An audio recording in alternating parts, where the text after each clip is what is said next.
bienvenue dans ce nouvel épisode de Danser avec la vie. Je m'appelle Ticia, je suis coach de vie et j'accompagne les personnes dans leur développement personnel et la gestion de leurs émotions. Dans notre dernier épisode, nous avons exploré un sujet que vous avez adoré. Comment rebondir après un échec. On a appris à accepter nos faux pas, à les transformer en apprentissage et même à en faire des tremplins pour avancer avec plus de force et de confiance. Mais aujourd'hui, on va parler d'un autre sujet tout aussi important, l'art de dire non. Vous savez, ce fameux non qui nous reste coincé dans la gorge quand on voudrait juste poser des limites, protéger notre énergie ou tout simplement rester fidèle à nous-mêmes. Et pourtant, dire non est un acte essentiel, presque révolutionnaire, pour se préserver et s'épanouir. Et si je vous disais qu'apprendre à dire non, c'est en réalité apprendre à se dire oui. Oui à ses besoins, oui à ses envies, oui à sa propre sérénité. Parce que soyons honnêtes, combien de fois avez-vous dit oui à des choses que vous ne vouliez pas vraiment faire ? Et combien de fois ça vous a laissé frustré, épuisé, voire un peu en colère contre vous-même ?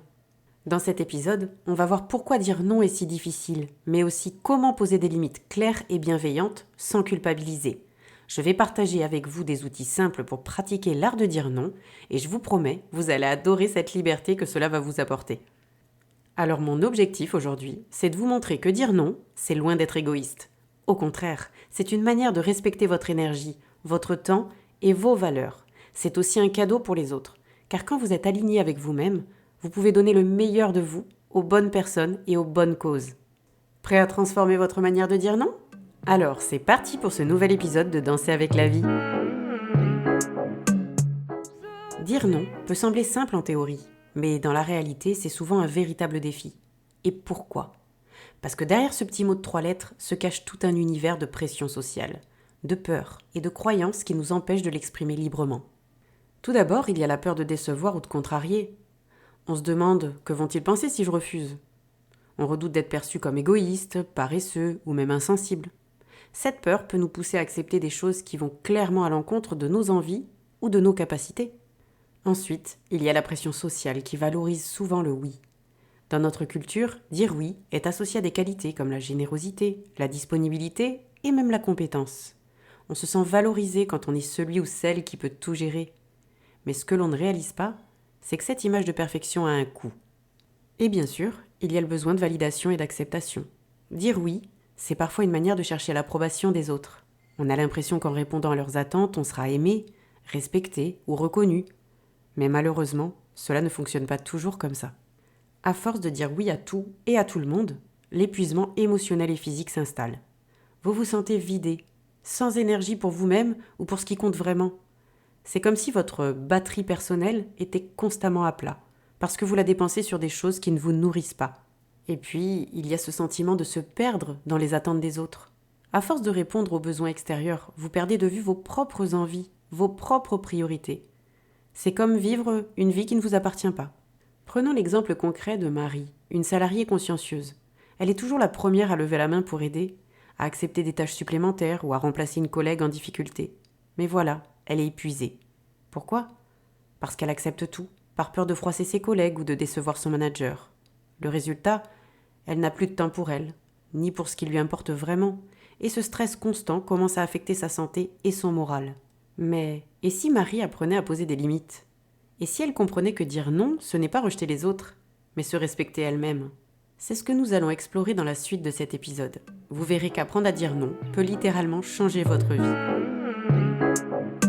Avant de pouvoir dire non, il faut d'abord savoir à quoi vous dites oui. Parce que poser des limites, ça ne se résume pas à repousser les autres. C'est avant tout une question de se respecter soi-même et de protéger ce qui est important pour vous. Et pour ça, vous devez commencer par comprendre vos besoins. Imaginez que votre énergie est comme un compte en banque. Chaque fois que vous dites oui à une demande qui ne vous convient pas, c'est comme retirer de l'argent de ce compte. Et si vous ne savez pas où va votre énergie, vous finissez à découvert émotionnellement et physiquement.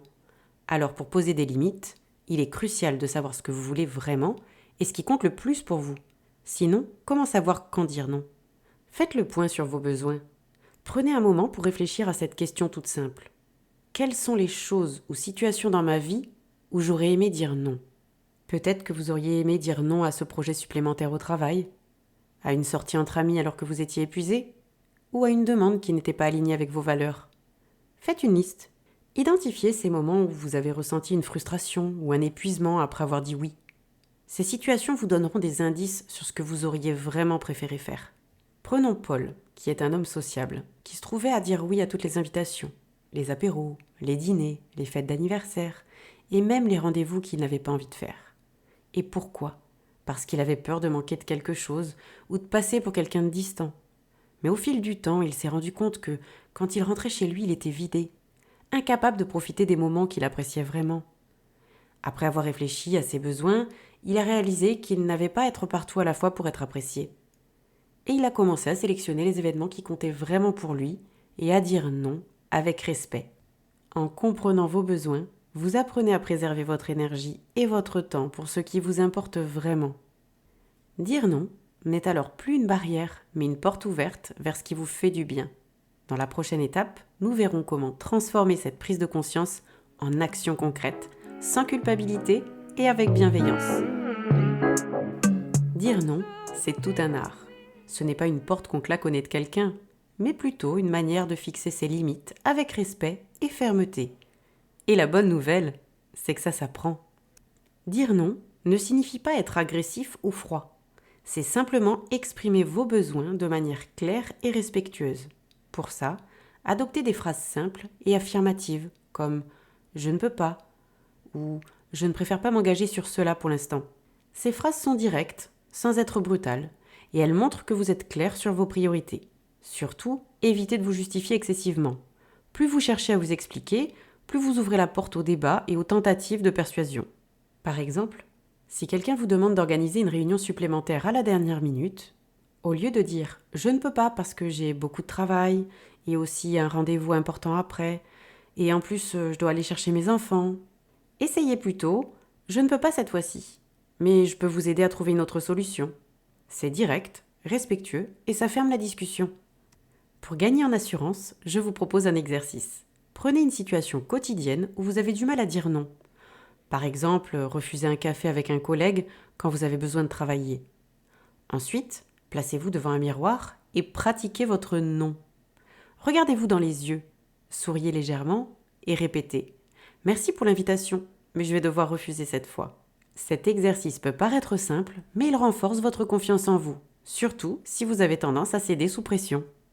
Prenons l'exemple de Laura, une jeune femme très proche de sa famille, mais qui se sentait étouffée par leurs attentes, entre les demandes constantes pour s'occuper de ses neveux, aider à des projets familiaux, et être toujours disponible. Laura se retrouvait épuisée et sans temps pour elle-même. Elle avait peur de dire non, car elle craignait de passer pour une mauvaise fille ou une sœur distante.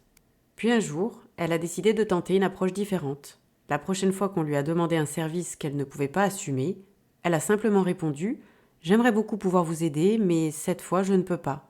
Peut-être une autre fois. » À sa grande surprise, sa famille a respecté sa décision. Mieux encore, le fait qu'elle communique clairement a renforcé leur relation. Aujourd'hui, Laura dit non quand elle en a besoin, sans culpabiliser, tout en restant disponible pour les choses qui comptent vraiment. En apprenant à dire non avec bienveillance, vous protégez votre énergie tout en cultivant des relations saines. Et n'oubliez pas, dire non à quelque chose, c'est souvent dire oui à vous-même. Poser des limites, c'est prendre soin de vous et des relations qui comptent. Sans limites claires, les malentendus s'installent et vous risquez de vous sentir dépassé ou frustré.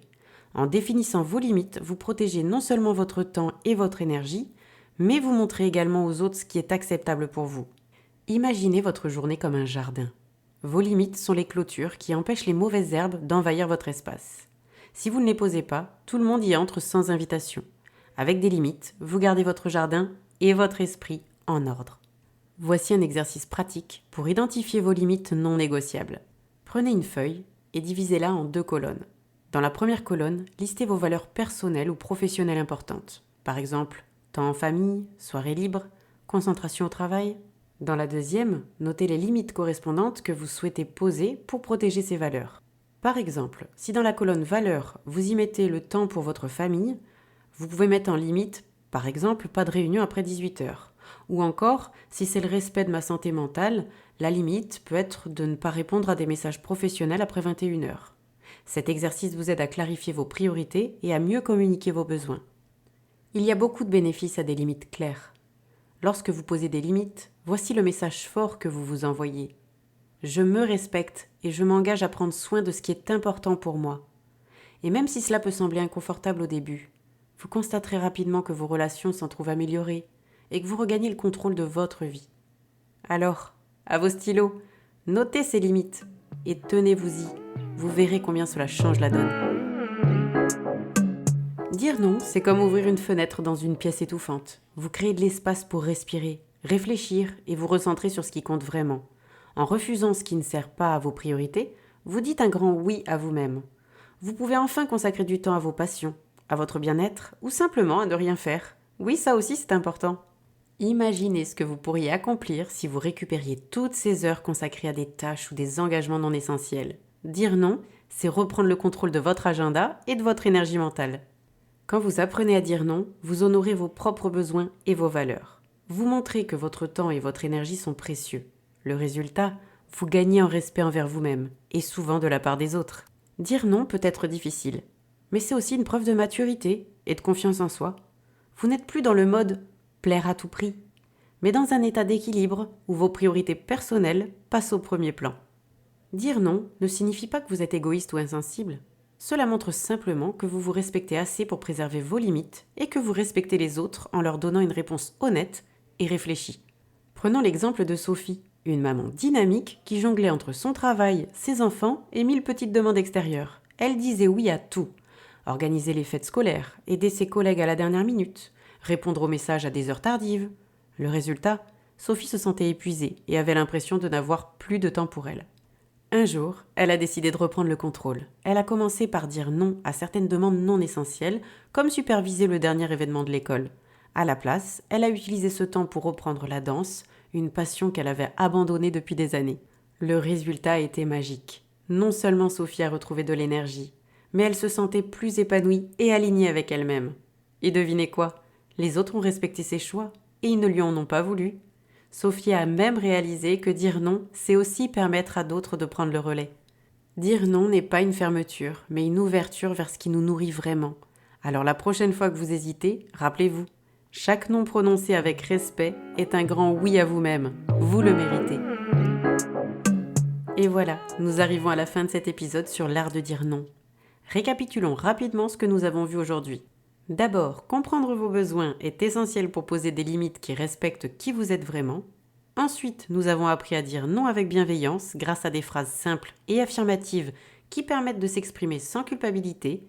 Et enfin, poser des limites claires vous aide à éviter des malentendus et à préserver votre énergie pour ce qui compte vraiment.